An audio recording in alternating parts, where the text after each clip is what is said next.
You're watching the Coach Bo Frye Show, brought to you by the following fine sponsors.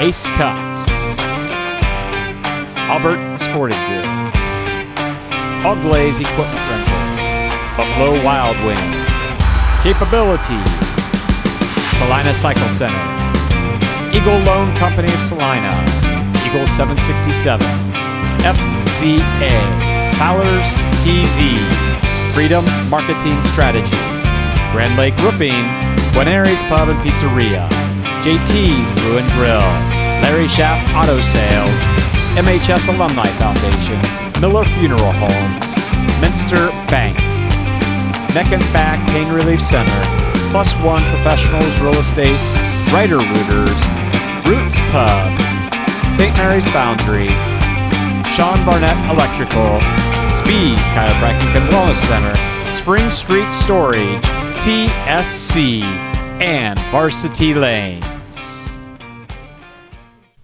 Hello, everyone, and welcome to this edition of the Bo Frye Show. I'm Joe Hurlbert, your host, and joining me on the other end is head coach Bo Frye. And we're joined by two other individuals this week, quarterback Aiden Meinerding and kicker Brady Triplett. Gentlemen, it's good to have you with us. Thank you for having me. Thank you. Well, before we get into talking about last week's ball game, let's take a look at some of the scores last week. Around the Western Buckeye League, Shawnee defeated Bath 31-21, which to me, that was a shocker. Do you agree? Yeah, 100%. And then, of course, Salina defeats Van Wert 38-37. That as well, in my opinion, was a shocker. Elida defeats Kenton 36-18. Wapak defeats OG 42-14. And, of course, St. Mary's throws a shutout with a 41-0 win over the Defiance Bulldogs. So as we look at the Western Buckeye League standings, of course, now you have the two top teams that are undefeated, Wapakoneta and Shawnee at 3-0. Bath and St. Mary's are 2-1 in the WBL, followed by Defiance, Van Wert, Elida, Kenton, Salina, all with 1 and 2 marks. And, of course, OG still the only winless team in the Western Buckeye League. But here we are at the halfway mark. Of course, you see a lot of people in the middle of the pack with 1 and 2 marks in the league. Sooner or later, those will all shake out, and you'll start to see some separation. Yeah, for how bad it started for us, we're right back in the driver's seat if we can pull this one off. Absolutely. So let's take a look at some of the clips. So we started off the game right out of the chute, didn't we? Yeah, it came out fast. A kickoff return by Dylan Fink, and I tell you what, that's got to be a big boost, don't you think? Yeah, I felt like that was going to go, so it was a good start to the game. You know, sometimes when you see games like this, a lot of times it does depend on special teams. When you got two teams that come in and you don't really know what the outcome's going to be, they're pretty well evenly matched offensively, defensively. Sometimes it relies on special teams, and we saw some great special teams with the kickoff return, and of course the one we'll talk about a little bit later, which is unbelievable, the free kick. When you start the game, you're still always trying to feel each other out in high school football, and when you start off with an uppercut punch, you know, that's always nice. So this next play is the same thing. It's just from the end zone. Yeah. So you'll be able to see the hole open up, and Dylan will take it to the house. What's your thought, Brady? One of the coaches actually told me to be ready to kick a PAT because he knew it was getting taken to that. I like the confidence. Yeah. Well, I'll tell you what, when we talk about special teams, of course, Brady had an excellent game. 11 points off of Brady's foot. You know, the field goal, the free kick, and then the 5 PATs. That's 11. And to my understanding, talking to some of the coaches afterwards, that is a record. 11 points by a kicker.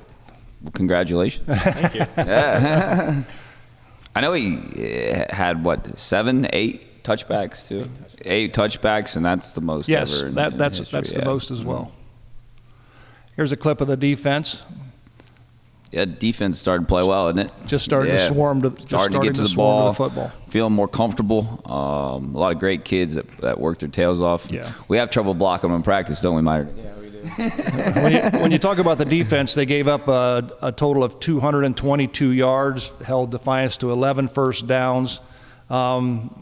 caused 3 fumbles and had 3 takeaways. Yeah. So that's a good job by the defense. Always good. I believe this is the first play of offense.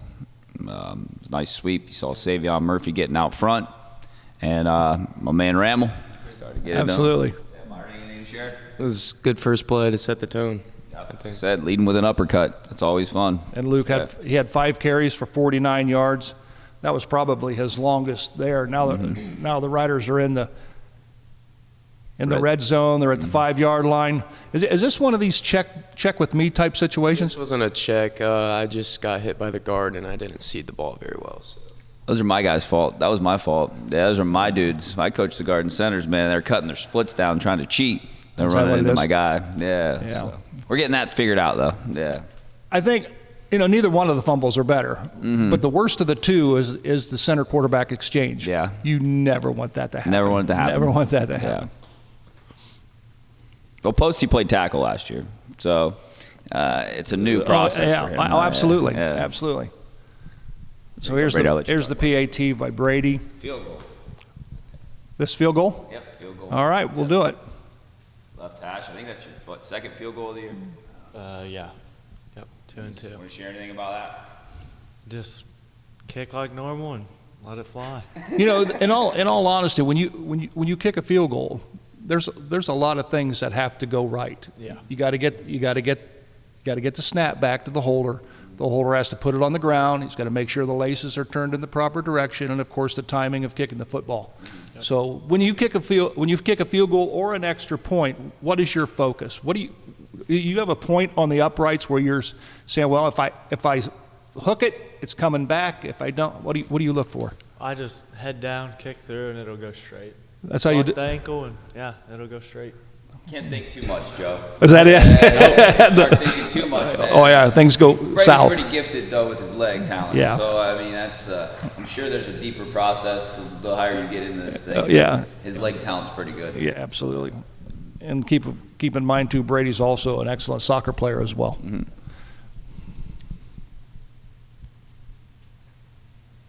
What we got here, Joe? Defense swarms with the football. I believe. I like to hear those ones. I always like it when that happens. Great job stopping the run. I think that was a big key in the ball game too. Yeah. I think on both sides of the football, the line of scrimmage controlled was by the St. Mary's for sure. When we do that, great things happen. Yeah. Mm-hmm. So this is a Caleb Schmidt touchdown. That sounds pretty normal at this point, right? Yeah. Mm-hmm. This was a check. Yeah. Yep. So when you check, what are you looking for? Well, the play comes in from the sideline, so he'll either call a right, left, or inside out, and then I'll call the play based on what he's calling. Don't want to give you all of everything here, Joe. Exactly. Well, yeah, I get that. Well, I'm going to ask a question. During the course of the game, the quarterback runs over the sideline. You probably run about 3.5 miles in the course of the ball game. You have to be in pretty good shape to do that. Yeah. I get pretty tired sometimes. Well, there you go. More conditioning. Hey, it is. No, we do plenty of that. Yeah. Myron can't sit still anyways. He bounces around a lot, so it's good for him. If we let him stand there, I get nervous. Yeah.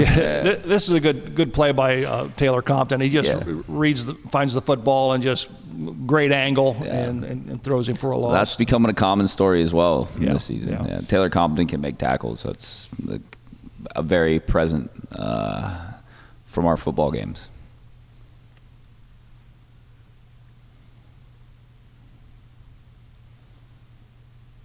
It's a good job by Trey here, getting his body in the right position, and you're starting to see Trey come back alive. Yeah, it's good to see. Yep.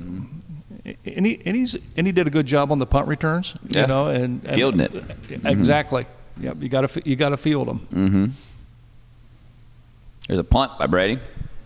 Anything to share? Wasn't the best punt, but it got him down into the 9, I think. Roll, right? Yep. Sometimes it's good to have God on your side. Yeah. That's how I used to punt. I used to punt them about 15 yards, and then they'd roll about 20. Were you a former punter? I was a punter. Yeah, you were a punter, Joe. I was a punter. Joe's a quarterback, too. So I was. You got the connection here, yeah. I said I'm going to write a country song one day called Kickers and Quarterbacks. You know what I mean? Yeah. Yeah.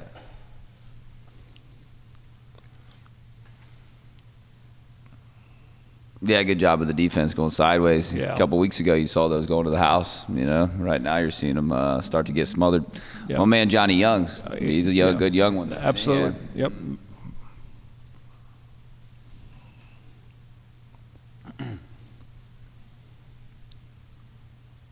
Oh, here we go. We got a pass, Joe. Here's a nice pass. Yeah.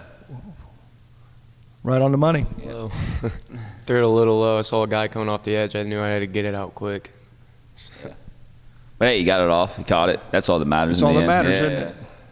Get it to where your receiver can catch it. You saw on the night, Aiden, you were 4 of 6, 64 yards. Your longest was 33, and of course, 1 touchdown. We'll see that here in a moment. Right here.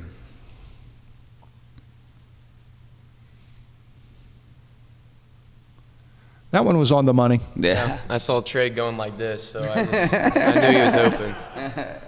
Now, when you look for your receivers, do you have a series, or are you just basically focused on one or two? Yeah, there's a read to it based off safeties and corners. So, yeah, I am reading the defense a little bit, yeah. He's not gonna give you all the answers though. There, you can't be giving all our stuff up here. You know, yeah. Well, I get that. Yeah. A lot of it's looking at secondary. In reference to the reading a defense, when I was quarterback, I didn't have to read a defense. None. You just called the play, you just ran it. So when I went to Toledo and they started talking about, well, you got to read the strong safety, you got to read the free safety, I had no idea who they were. Yeah. I literally didn't, because we didn't have to read any defense. I didn't know. Yeah. So that was a big adjustment when you go up to that next level.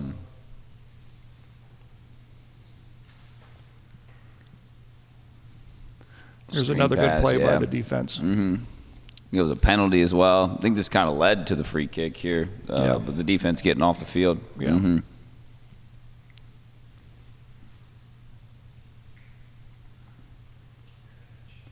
Here we go. Fair catch. It sets it up, right? You have to fair catch the ball to do a free kick. Yes. Yes. And you can't use a timeout.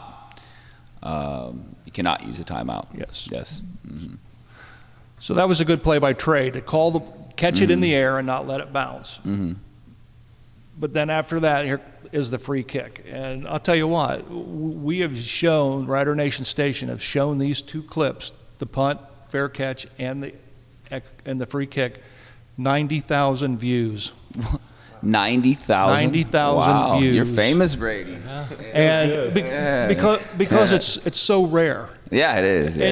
It doesn't happen that often. And I read an article in a paper somewhere in another portion of the state that talked about the use of a free kick at St. Mary's. Yeah. So we've been working it on Thursdays. My dad said since he's been doing it since 1981 and never used it. And Zach confirms that fact because he said every Thursday. Yep, every Thursday. Every Thursday. What do I always joke with the guys on Thursday? Brady's not always there on Thursday, but I always joke with Coach Yale that I'm going to use this one time before I die. Yeah, he does. And I was really hoping I didn't go home on Friday night and drop dead. You know what I mean? So when that was obviously you didn't know that was going to be the situation when he fair caught the ball. No. So who in their mind on the sideline said, "Hey, we got an op. Let's do this." So it's kind of funny actually. Dave Ring's down there. He's with me all the time. He's like, "Hey, we could probably do a fair catch or a free kick right now." I said, and a choice says for words. I use a little vulgar language sometimes. Dude, you're right. You know what I mean? And then I'm like, and I looked at the official and said, free kick. And the official turned around and with his eyes this big, he said, free kick? And I'm like, yeah, dude, free kick. He's like, all right. Did he? But I think they huddled together. Yeah, he knew what it was. He knew what it was once we Defiance called timeout. Because they had no clue what was coming. Then I had to get talked out. Like everybody was telling me not to do it because we got 4 downs. We could score a touchtown. I'm like, no, dude, we're gonna do this. And it was awesome. So. Or ride the horse. We went on, and absolutely, it's nice when you have a kicker like Brady that you're confident in to make it. You know. So. And then, well, this is the actual free kick. Then I think the next clip is from behind the end zone, which I think, in all honesty, another 5 or 6 yards back, it would have made it then. I mean, theoretically, before half or at the end of a football game, that's a weapon that can be used. Absolutely. The only problem you're doing is you're giving up your 4 downs. Yeah. But we aren't exactly a 2-minute throw the ball over your face team. So, I mean, if you're trying to steal 3 points, you know what I mean? So, yeah. So, yeah, it was just one of those remarkable plays that you don't see very often. And I've seen it in all my years of doing this, 34 years. This was the second time I've ever seen it. I've seen it before, yeah. Yeah. Well, that's cool. I'm glad that Brady got it. And I think it puts him as the longest field goal in school history. It does. But I'm not sure how it scores and how. Exactly. Yeah. So, I agree. Congratulations to Brady. Absolutely. Yeah. You didn't talk much about it. Is there anything else you want to share? You head down, kick 3, right? That's it. Keep it simple. Yeah. This is nice pursuit by the defense. Yeah. I think John Young's got his hands up there again. Johnny Young's is like got another batted ball. 6'4", 6'5". He's got a long wingspan. I mean, if that kid can get some meat on his body, he's got a chance at the next level. Absolutely.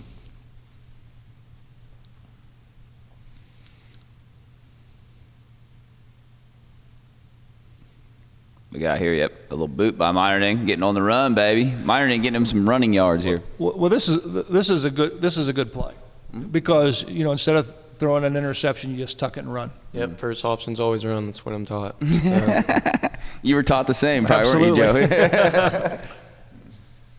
I'm pretty sure that's been even in the passing leagues. You say, what's your first option? Is always run. Yep. Right? Yeah. Yep. That was good play. This is just a nice little pitch and catch, and good move by Trey. Just to get some yards, that's a good play. Trey's got that little shiftiness. If you can get him out of the ball in space, he's pretty good. Very quick. Yeah, very quick. It's like a water bug. I used to call him Jitterbug. Now I'm calling him the little drummer boy because he got stitches in his ear. He actually had to get stitched at halftime, and he's wearing this little ear patch. Really? And he looks like the drummer in front of the whatever. He looks like a little drummer boy. So. This is another nice run by Caleb. Yeah, that's a common thread. I'm glad he's not dancing anymore. Yeah. Caleb on the night, 17 carries, 127 yards. His longest was 44 yards, 2 touchdowns. And I'll tell you what, this is another thing. And due to the foot of Brady, the average drive start, we started on the 40-yard line. They started on the 19. And anytime you force your opponent to go 80-plus yards, it increases your defensive chances of getting a big stop along the way. That's why I'm making sure Brady finds me another guy after him, right, Brady? I'm trying. Yeah. But no, his presence and what he does is a huge part of our football team.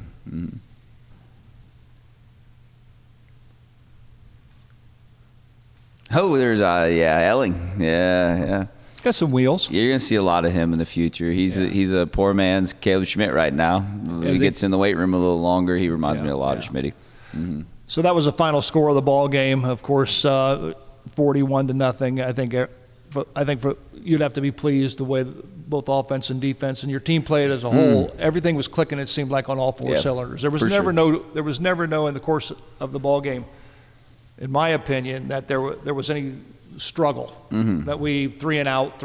We just couldn't move the ball. This seemed to go like we were moving on all cylinders. Which is a testament to our kids, how hard they work. But I guess it also showed. Yeah, we got some things to clean up, but we'll get them cleaned up and move on to Wapak. That'll be a big win if we can get it. Well, speaking of Wapak, we're going to take a quick break. When we come back, we're going to talk about this week's opponent, the Wapakoneta Redskins, right after this. You're watching the Coach Bo Frye Show, brought to you by the following fine sponsors.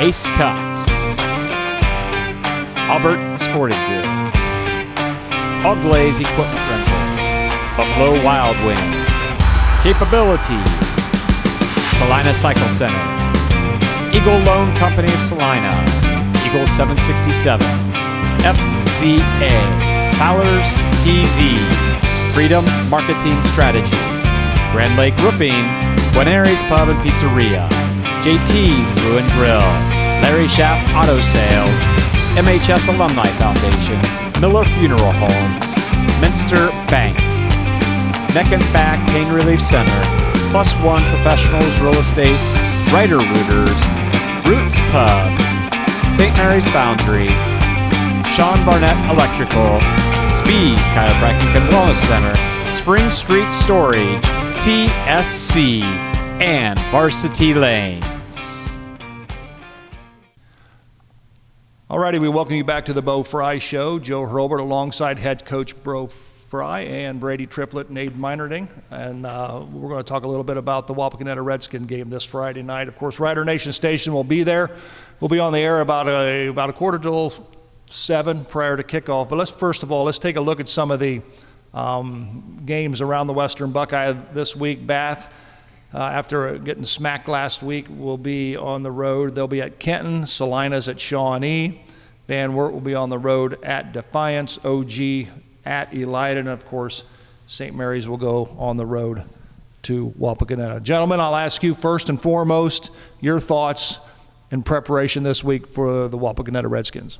We've been practicing hard, Last 3 weeks we've had really good practices, and I feel like we've had 2 good practices so far this week and hope to continue that for this week. Yeah, if we can keep all special teams, offense and defense working on the same page, then we have a very good chance of beating them. Well, the Wapakoneta Redskins always is a formidable foe when we go, and we're on the road over there. Of course, their quarterback, Caleb Moyer, and no disrespect, but, when you look at the Western Buckeye League stats, he doesn't stand out as the league's top quarterback. As far as I'm concerned, the Kenton quarterback is right at the top. Caleb's down there about 3 or 4, but I don't know. But don't get me wrong, he's a very good athlete, and the defense will have to contain him. Yeah, they don't really concern themselves with stats over there like some other schools do, but he's a pretty good quarterback. He's been playing there for 4 years. The people around him are pretty good too, and that helps. Yeah. But yeah, I think they have a whole new offensive line though, which is definitely to our benefit. But the Page kid, number 11, that receiver, he's a heck of an athlete, probably the best athlete in the league. But we've plans to stop him. So, and as Caleb Moyer goes, so do the Wapakoneta Redskins. And we saw that last year when they started to make their playoff run. Mm-hmm. When he got hurt, the whole complexion of their ball club changed. Yeah, I think he's their heart and soul of their football team. He's a coach's son. I mean, he should be. He's being preached at home, the same thing he's being preached at the school. Yeah. So I think he should be the heartbeat of their team. If he's not, then they got problems. So, Aiden, when you line up over center and you look across and see the Wapakoneta defense, what do you expect to see defensively from Wapak? Their defensive line, I'm pretty sure they got a whole new defensive line, mm-hmm, right? So yeah. I don't think they were as big as they were in the past, so I think we'll be able to block them very well. So basically, again, like Defiance, controlling the line of scrimmage will be a big plus. Mm-hmm. Yes. Yeah, absolutely. They do return a couple starters on the defensive line, and new backers this year though. Their secondary is pretty good, but Wapak defense, they've always been pretty to the point, simplistic, but very good at execution. So. And Brady, in a game like this, it could also come down to special teams. Yeah, I'm ready. He'll keep his head down and kick through. Kick through it, absolutely. Well, that's going to do it for this week's edition of the Bo Frye Show. I want to thank head coach Bo Frye and Brady Triplett and Aid Meinerding for joining us this week. We'll see you this Friday as Rider Nation Station will be on the road at Wapakoneta as Riders take on the Redskins. Until then, so long, everyone. You're watching the Coach Bo Frye Show, brought to you by the following fine sponsors. Ace Cuts, Albert Sporting Goods, Oglaze Equipment Rental, Buffalo Wild Wing, Capability, Salina Cycle Center, Eagle Loan Company of Salina, Eagle 767, FCA, Fowler's TV, Freedom Marketing Strategies, Grand Lake Roofing, Buenaries Pub and Pizzeria, JT's Brew and Grill, Larry Schaff Auto Sales, MHS Alumni Foundation, Miller Funeral Homes, Minster Bank, Neck and Back Pain Relief Center, Plus One Professionals Real Estate, Ryder Rooters, Roots Pub, St. Mary's Foundry, Sean Barnett Electrical, Bees Chiropractic and Wellness Center, Spring Street Storage, TSC, and Varsity Lanes. Thanks for watching another episode of Rider Nation Station. Help us help you by subscribing on YouTube or following us on Facebook.